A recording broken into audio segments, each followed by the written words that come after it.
Hi friends, మొదటిసారి మహబ్ channel వీడియోస్ని వారు సబ్స్క్రైబ్ చేసుకోండి. సో నిరుద్యోగుల యొక్క ప్రధానమైనటువంటి డిమాండ్స్కి వెళ్ళే ముందు వచ్చిన అనౌన్స్మెంట్, ఫ్రీ మెంటర్షిప్ ప్రోగ్రాంలో భాగంగా ఎస్ఐ అండ్ పీసీ, అదేవిధంగా group 1, group 2, DSC, APPSC, TGPSC వాళ్ళకు daily current affairs, polity current affairs, economy current affairs, geography current affairs, science and technology current affairs, current update 365 ఛానల్స్లో ఇస్తున్నాము. అదేవిధంగా మీకు ఇంకొకటి, మరి free mentorship programme already 5 classes అయిపోయినాయి. అది నవంబర్ 15 నుంచే ప్రారంభమైంది. మేము దాంట్లో ఈ యొక్క బెస్ట్ బుక్స్, తర్వాత నోట్స్ పీడిఎఫ్, తర్వాత డైలీ కరెంట్ అఫేర్స్ గ్రూప్లో పోస్ట్ చేస్తున్నాము.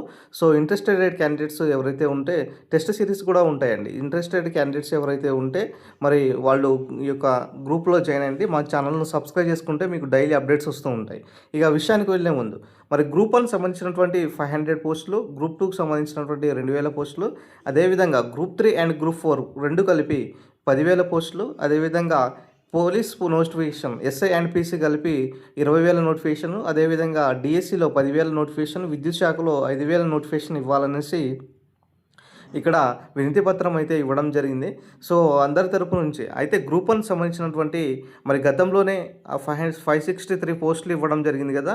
మరి ఈసారి గ్రూప్ 1లో 500 పోస్టులు భర్తీ చేయాలనేసి కూడా ఇక్కడ నిరుద్యోగులు అయితే డిమాండ్ చేస్తున్నారు. అదేవిధంగా గ్రూప్ 2లో కనుక చూసుకున్నట్లయితే 2,000 పోస్టులు భర్తీ చేయాలనేసి ఇక్కడ నిరుద్యోగుల యొక్క ప్రధానమైనటువంటి డిమాండ్ వినిపిస్తుందండి. ఎస్పెషల్లీ గ్రూప్ 1, గ్రూప్ 2లో మరి కొంతమంది సిలబస్ మారుతుందా లేదా అనేసి చెప్తున్నారు. యాక్చువల్లీ గ్రూప్ 1లో మారకపోవచ్చు, గ్రూప్ 2లో ఒక 10 to 15% మారే అవకాశం ఎక్కువ కనబడుతుంది. అంటే మారడం అంటే ఏంటిదంటే వెయిటేజ్ తగ్గించే అవకాశం ఎక్కువ కనబడుతుంది అనమాట. ఇప్పుడు ఫర్ ఎగ్జాంపుల్ మీకు third paper, fourth paper Telangana ఉద్యమం అండ్ ఎకనామిక్స్ ఉన్నాయి కదా. దీంట్లో ఏం చేస్తున్నారంటే 150 బదులు వెయిటేజ్ను తగ్గించి ఇద్దామనేసి ప్రయత్నంలో ఉన్నారు. సో రాబోయే రోజుల్లో గ్రూప్ 2 600 మార్క్స్ ఉండకపోవచ్చు బహుశా అండి. So next group 3 and group 4 ఈ రెండు పోస్టులు, ఈ రెండు ఏదైతే గ్రూప్ 3, గ్రూప్ 4 ఏదైతే పోస్టులు ఉన్నాయో అవన్నీ కూడా మెర్జ్ చేసి ఒకటే నోటిఫికేషన్స్ ఇవ్వాలనేసి కూడా కమిషన్ భావించినటువంటి సమాచారం. అయితే దాదాపుగా మరి గతంలోనే గ్రూప్ 4లో 8,000 పైగా నోటిఫికేషన్స్ ఇచ్చారు. మరి గ్రూప్ 3లో దాదాపుగా 1,300 పోస్టులు ఇచ్చారు కాబట్టి ఈసారి 10,000 నుంచి 15,000 మధ్య నోటిఫికేషన్స్ ఇవ్వాలనేసి నిరుద్యోగుల యొక్క డిమాండ్ అయితే వినిపిస్తుంది. మరి దీంట్లో సిలబస్ ఏమైనా మార్పులు చేర్పులు ఉండే అవకాశం ఎక్కువ కనిపిస్తుందా అంటే ఉండొచ్చు. ఎందుకంటే ఈ గ్రూప్ 2 అండ్ గ్రూప్ 3లో భాగంగా మార్పులు ఉండొచ్చు. మరి గ్రూప్ 3, గ్రూప్ 4 మెర్జ్ చేస్తే మరి ఎలాంటి సిలబస్ ఇస్తారా అనే దానిపైన ఇప్పటి వరకు తెలవలేనటువంటి పరిస్థితి. అంటే కమిషన్ కూడా అధికారికంగా ఏం ప్రకటన ఇవ్వలేదు. సో ఇన్ కేస్ ఆఫ్ మనకు ఇచ్చినట్లయితే బాలకృష్ణ రెడ్డి గారు ఏర్పాటు చేసినటువంటి ఏదైతే సిలబస్ కమిటీ ఉన్నదో ఆ సిలబస్ కమిటీ ఇచ్చేటటువంటి రిపోర్ట్ బట్టి మనకు ఒక క్లారిఫికేషన్ వచ్చే అవకాశం ఎక్కువగా కనబడుతుంది అనమాట. సో నెక్స్ట్ కనుక చూసుకున్నట్లయితే పోలీస్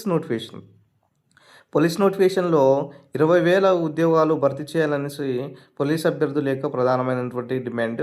సో నిన్ననే మనకు చాలామంది కూడా వినతి పత్రాలతో పాటు కొంతమంది రౌండ్ టేబుల్ సమావేశంలో కూడా పాల్గొని ఈ యొక్క నోటిఫికేషన్స్ను తొందరగా ఇచ్చి 20,000 నోటిఫికేషన్స్ పెంచడంతో పాటు ఏజ్ రిలాక్సేషన్ ప్రధానమైనటువంటి డిమాండ్ వినిపిస్తుంది. ఎస్ఐలో 35 సంవత్సరాలు, కానిస్టేబుల్లో 30 ఇయర్స్ పెంచాలనేసి అభ్యర్థుల యొక్క డిమాండ్ అయితే వినిపించడం జరుగుతుంది. అయితే విషయానికి వస్తే ఇక్కడ ప్రధానంగా గ్రూప్ 1 సంబంధించినటువంటి డిఎస్పీ పోస్ట్ ఏదైతే ఉన్నదో ఆ డిఎస్పీ పోస్టులో దాదాపుగా 35 సంవత్సరాలు పెంచారు కదా. మరి ఈసారి ఎస్ఐ పోస్టులో కూడా అంతే విధంగా పెంచాలనేసి ఇక అభ్యర్థుల యొక్క ప్రధానమైనటువంటి డిమాండ్ వినిపిస్తుంది. మరి ఎస్ఐ కానిస్టేబుల్ సిలబస్ మారుతుందా అంటే దాదాపు మారకపోవచ్చు, అదే ఉంటుంది. మనకు 3 స్టెప్స్ ఉంటాయి కదా. ఫస్ట్ ప్రిలిమినరీ, తర్వాత ఈవెంట్స్, తర్వాత వచ్చేసి మెయిన్స్ ఉంటుంది కదా. ఖచ్చితంగా ఇవే ఉండే అవకాశం ఎక్కువ కనిపిస్తుంది. సో అతి తొందరలోనే మరి డిసెంబర్లోనే ఈ యొక్క నోటిఫికేషన్స్ కూడా వచ్చే అవకాశం ఎక్కువగా కనిపిస్తుంది అనమాట. ఇక నెక్స్ట్ కనుక చూసుకున్నట్లయితే డిఎస్సికి సంబంధించినటువంటి అభ్యర్థులకు ప్రధానమైనటువంటి డిమాండ్స్ 10,000 ఉద్యోగాల వరకు భర్తీ చేయాలనేసి వినబడుతుంది అనమాట. సో మొత్తానికైతే డిఎస్సికి సంబంధించినటువంటి టెట్ నోటిఫికేషన్స్ కూడా రావడం జరిగింది కాబట్టి సో దీనికి సంబంధించినటువంటి అభ్యర్థులు మరి ఈ టెట్ క్వాలిఫై అయితేనే నెక్స్ట్ డిఎస్సికి అవకాశం అవకాశం ఎక్కువ ఉంటుందన్నమాట. అంటే డిఎస్సిలో టెట్ అనేది కీలక ప్లే చేస్తుందన్నమాట. సో, ఇక్కడ డిఎస్సి అభ్యర్థులు కూడా మరి ఇక్కడ 10,000 వరకు డిమాండ్ చేసే అవకాశం ఎక్కువ కనిపిస్తుంది సార్. ఇక నెక్స్ట్ విద్యుత్ శాఖలో గనుక చూసుకున్నట్లయితే జేఎల్ఎం పోస్టులు, ట్రాన్స్కో, జెన్కో లాంటి అన్ని నోటిఫికేషన్స్ కలిపి ఒకే ఎగ్జామ్స్ నిర్వహించాలన్న విధానంపై వస్తుంది కాబట్టి ఇక్కడ 5,000 వరకు పోస్టులను భర్తీ చేయాలనేసి ఇక్కడ ప్రధానమైనటువంటి డిమాండ్ అయితే వినబడడం జరుగుతుంది సార్. సో, కాబట్టి ఈ పోలీస్ నోటిఫికేషన్ అయినా సరే, విద్యుత్ శాఖ నోటిఫికేషన్స్ అయినా సరే, ఈ 2 నోటిఫికేషన్స్ అతి తొందరలో వచ్చే అవకాశం ఎక్కువ కనిపిస్తుంది. ఇక చూసుకున్నట్లయితే అటవీ శాఖలో దాదాపుగా ఇక్కడ చూసుకున్నట్లయితే సార్ దాదాపుగా 1,500 పైగా పోస్టులు మనకు ఎఫ్బీఓ నోటిఫికేషన్ ఉన్నాయి. ఫారెస్ట్ బీట్ ఆఫీసర్ సంబంధించినటువంటి ఆర్థిక శాఖ కూడా ఆమోదించింది. ఈ నోటిఫికేషన్స్ అతి తొందరలోనే రాబోతుంది. ఈ పోలీసు, విద్యుత్, అటవీ శాఖలో నుంచి నోటిఫికేషన్స్ అతి తొందరగా వచ్చే అవకాశం ఎక్కువ కనపడుతుంది.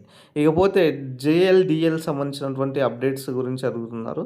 జేఎల్డిఎల్ సంబంధించినటువంటి అప్డేట్ కూడా దాదాపుగా 1,500 నుంచి 2,000 వరకు పోస్టులను భర్తీ చేయాలనేసి నిరుద్యోగుల యొక్క డిమాండ్ అయితే వినబడుతుంది. గతంలోనే జేఎల్డిఎల్ నోటిఫికేషన్స్ కూడా ఇచ్చారు కదా, ఈసారి జాబ్ క్యాలెండర్లో ఈ నోటిఫికేషన్స్ కూడా ఉండబోతుంది.